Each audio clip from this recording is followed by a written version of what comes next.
վարչապետ, երբ դուք հայտարարում եք, որ ձեր որդիական խոնարհումն եք հայտնում այդ ցանկը ստորագրած հոգևորականներ, ցանկին ծանոթ եք, այնտեղ օրինակ Նավասարդ arczepiskopos Կճոյանն է, Առաքել arczepiskopos Քարամյանը, Վազգեն Միրզախանյանը եւ այլ հոգևորականներ, դուք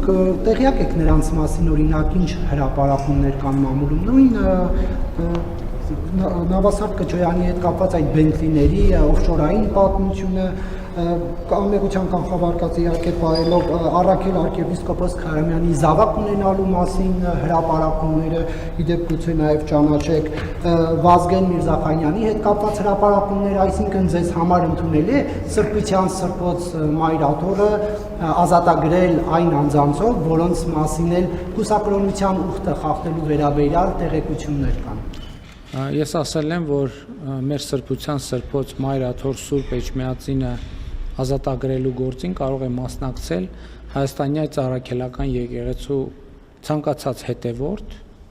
ով մկրտված է եկեղեցում, եւ դա վերաբերվում է բոլոր քաղաքացիներին, եւ բոլոր քաղաքացիների մեջ կարող են լինել բազմաթիվ քաղաքացիներ։ Ես մի րոպե Եվ ես շատ կարևոր եմ համարում, որ այդ թվում ես բոլոր քաղաքացիների անձնական գործերը չեմ ստուգում, ինչ վերաբերվում է ձեր ասածին, ես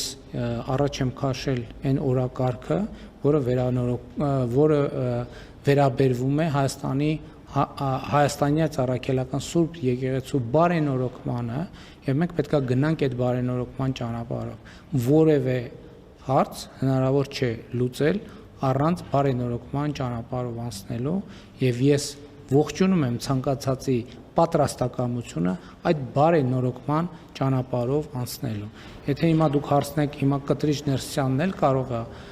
մասնակցել այդ բարենորոգմանը, ես կարծում եմ, որ ինքը իր մասնակցության բոլոր շանսերը սպառել է, եւ նա պետք է ուղղակի ազատի մեր սրբության սրբոց մայրաթոր Սուրբ Էջմիածինը։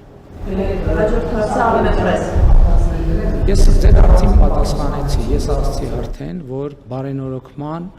Հայաստանյան Առաքելական Սուրբ Եկեղեցու նորոգման օրակարգն է դրված սեղանին եւ այդ նորոգման օրակարգը պետք է իրականացվի եւ ես ողջունում եմ բոլոր այն մարդկանց, ովքեր պատրաստ են այդ նորոգման օրակարգին մասնակցություն ունենալ, աջակցել այդ նորոգման օրակարգին, որովհետև եթե այդ նորոգման օրակարգը տեղի ունեցած լիներ, այդ բոլոր խնդիրները, որոնք մենք այսօր քննարկում ենք, այդ խնդիրների առնվազն մեծ մասը տեղի չէր ունենա, գոյություն չէր ունենա։